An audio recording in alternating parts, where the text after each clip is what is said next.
2 शाळांमधून तिला अपेक्षित प्रतिसाद आला. इंटरव्ह्यूसाठी तिला मुंबईला जावं लागणार होतं. अजयला काही समजू न देता, कसलाही सुगावा लागू न देता मुंबईला कसं जावं, हा तिच्यासमोरचा मोठा प्रश्न होता. त्याला जराही संशय आला तर सगळंच अवघड होऊन बसणार होतं. यावरही तिनं तोडगा शोधून काढला. सोनलनं तिच्या दादाला कॉल केला. हॅलो दादा, अरे मला मुंबईतल्या 2 शाळांमधून इंटरव्ह्यू कॉल आलाय. अरे वा, कॉंग्रॅच्युलेशन्स. केव्हा जाते आहेस? माझं जाणं इतकं सहज नाही आहे. अजयला कुठलाही संशय यायला नकोय. मी काय म्हणते ते ऐक ना. असं म्हणून तिनं दादाला तिचा प्लॅन समजावून सांगितला. एवढंच ना, मी सांगतो अजयला फोन करून. ठरल्याप्रमाणे त्याचा रात्री अजयला फोन आला. हॅलो अजय, सोहम बोलतोय. हॅलो सोहम दादा, आज कशी आठवण झाली? मी परवा मुंबईत येतोय. पुढच्या गुरुवारी आणि शुक्रवारी आम्ही सगळी मावस आणि मामे भावंड मुंबईत बऱ्याच वर्षांनी भेटणार आहोत. सोनल येतेय ना मुलांना घेऊन? सोनल काही बोलली नाही मला या गेट टुगेदर बद्दल. आणि तुम्ही वेकेंड सोडून गुरुवारी गेट टुगेदर का ठेवलं? अजयनं संशयानं विचारलं. वीकेंडला मुंबईत कुठेही बाहेर गेलं तर गर्दी असते, म्हणून हे दिवस ठरवले. असं करूया, वीकेंडला पुण्याला ठेवूया का? तू फक्त 10-15 लोकांची एखाद्या मस्त हॉटेलमध्ये व्यवस्था करून ठेव. नको, पुण्यात नको. ठीक आहे, येईल सोनल. मुंबई एअरपोर्टवरच्या ड्युटी फ्री शॉपमधून तेवढ्या 2 स्कॉच घेऊन ये माझ्यासाठी. हां हां हां, निर्लज्जपणे हसत अजय म्हणाला. बघतो जमलं तर. एवढं बोलून सोहमने फोन बंद केला. काय ग ए, नवऱ्याची परमिशन घ्यायची काही पद्धत असते का नाही? तुम्हा भावा बहिणींचं गेट टुगेदर आहे आणि तुला जायचंय, हे मला का नाही बोललीस? नक्की नव्हतं, म्हणून तुला नाही सांगितलं. आणि तुझा तो कंजूस भाऊ भरपूर डॉलर कमवतो, तरी 2 खंबे आणायला त्याला जड होतं का? सोनलच्या अंगाचा तिळपापड झाला. तुझ्या दारूवर उडवायला डॉलर कमावत नाही माझा भाऊ. ओठांवर आलेले शब्द तिनं मोठ्या प्रयासानं परतवले. अजयसोबत वाद म्हणजे त्याची आरडाओरड, अंगावर हात उचलणं आणि स्वतःचा राग, वासना शमवायला जाणून बुजून रात्री होणारा बलात्कार. हे सगळं आता तिला टाळायला हवं होतं.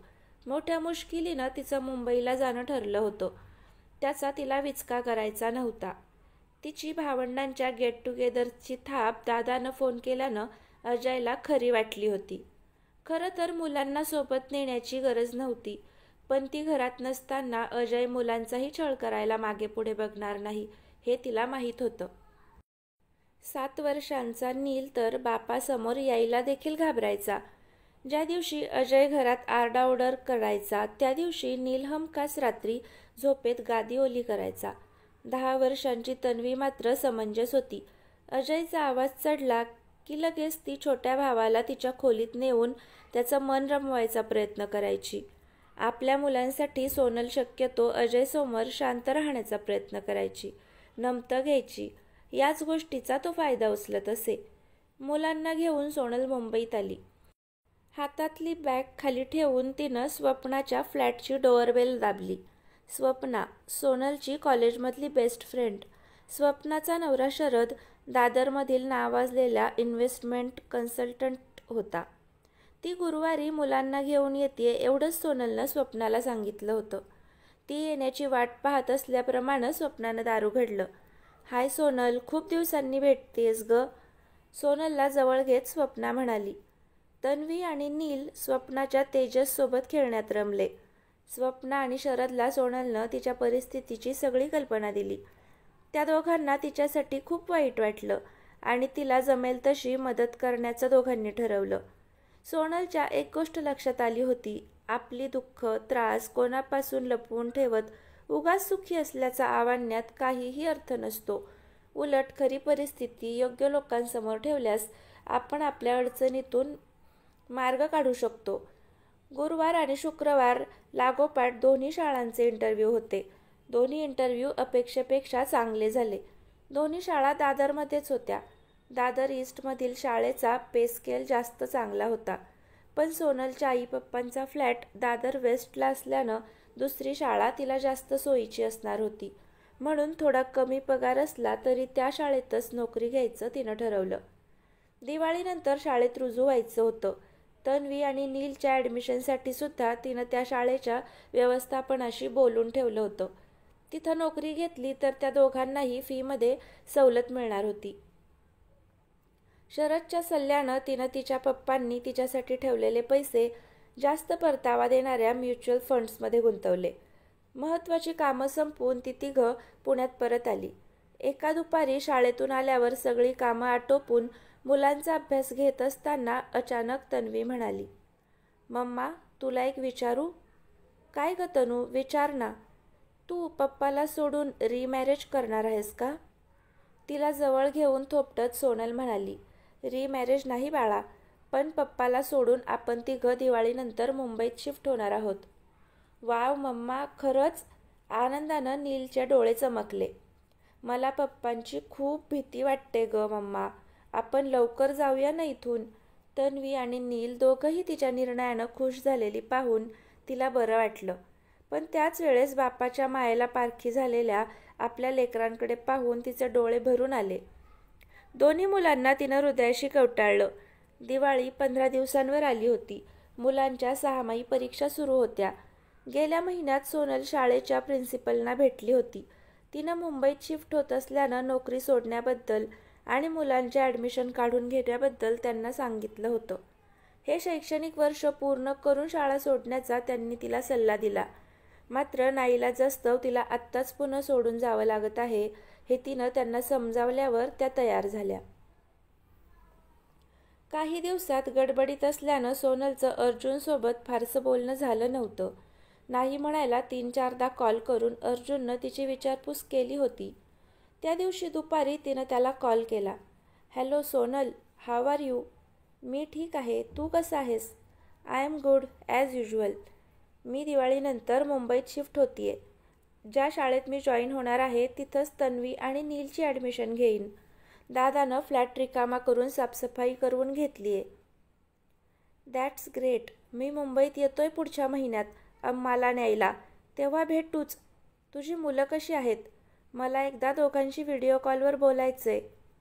अरे, आत्ताच तुझं त्यांच्याशी बोलणं करून देते, पण व्हिडिओ कॉल नको, आपण गुगल मीटवर बोलूया. फोन बंद करून तिनं लॅपटॉप चालू केला. तन्वी नीलला बोलावलं. गुगल मीट ओपन करून ते तिघे अर्जुनशी बोलण्यात गुंतले. Hi Tanvi. Hi Neel. Glad to see you. Hi Arjun uncle, तुम्ही पाठवलेली चॉकलेट्स खूप टेस्टी होती. Thank you for that, Tanvi म्हणाली. You welcome Sonal, your kids are too cute. ते तिघेही असे अर्जुनशी बोलण्यात मग्न असताना अजय स्वतः जवळच्या चावीनं लॉक उघडून केव्हा घरात येऊन त्यांच्या मागे उभा राहिला हे तिघांनाही कळलं नाही. सोनल, संतापानं तो तार स्वरात ओरडला. दचकून सोनलनं गुगल मीट डिस्कनेक्ट करून लॅपटॉप बंद केला. दोघेही मुलं घाबरून उभी राहिली. तन्वी पटकन नीलचा हात धरून खोलीबाहेर पडली. मी घरात नसताना तुझ्या यारांशी अशा ऑनलाईन गप्पा चालतात काय साली? अजय, काहीतरी बोलू नकोस. अर्जुन माझा मित्र आहे. मित्र म्हणे? केव्हापासून? उपरोधानं त्यानं विचारलं. अर्जुन माझा कलीग होता. खूप वर्षांपासून मी त्याला ओळखते. हे लपवून ठेवलंस माझ्यापासून? हरामखोर. शिव्या देऊ नकोस. मागे कुठल्या केसच्या तपासासाठी दिल्लीला गेला होतास तेव्हा आल्यावर तुझी बॅग आवरताना कंडोमची पाकिटं मिळाली होती मला. तेव्हा मी विचारल्यावर उडवाउडवीची उत्तरं दिली होतीस. तमाशा नको म्हणून मी चूप राहिले. आता तर माझा काही दोष नसताना विनाकारण मला शिव्या देतोयस. साली रांड, वर तोंड करून बोलतेस. मी पुरुष आहे आणि तेही भरपूर कमावणारा. मला वाटेल ते मी करीन. तू अशी काही ऐकणार नाही, असं चढ्या आवाजात बोलून अजयनं कमरेचा बेल्ट काढून हातात घेतला. अजय, मारू नकोस प्लीज. तिच्या विनवणीकडं दुर्लक्ष करत त्यानं पूर्ण शक्तीनिशी तिच्या पाठीवर बेल्टचा एक जोरदार फटका लगावला. आई आई ग, ती कळवळली. पप्पा प्लीज मारू नका ना मम्माला. तन्वीनं धावत येऊन त्याच्या दोन्ही पायांना घट्ट वेढा देत रडत म्हटलं. हातातला बेल्ट जोरात जमिनीवर आपटून अजय तिथून निघून गेला. वेदनेनं आणि दुःखानं सोनल रात्रभर रडत राहिली. मुलांच्या परीक्षा झाल्यावर सोनलनं त्यांची लिव्हिंग सर्टिफिकेट शाळेतून घेतली. रिझाईन करून शाळेकडून वर्क एक्सपिरियन्स सर्टिफिकेटही मिळवलं. आता ती कपडे, दागिने, महत्त्वाची डॉक्युमेंट्स अशा सगळ्या सोबत न्यायच्या वस्तूंची जुळवाजुळव करू लागली. अजयपासून लपून हे सगळं करताना तिची दमछाक होत होती.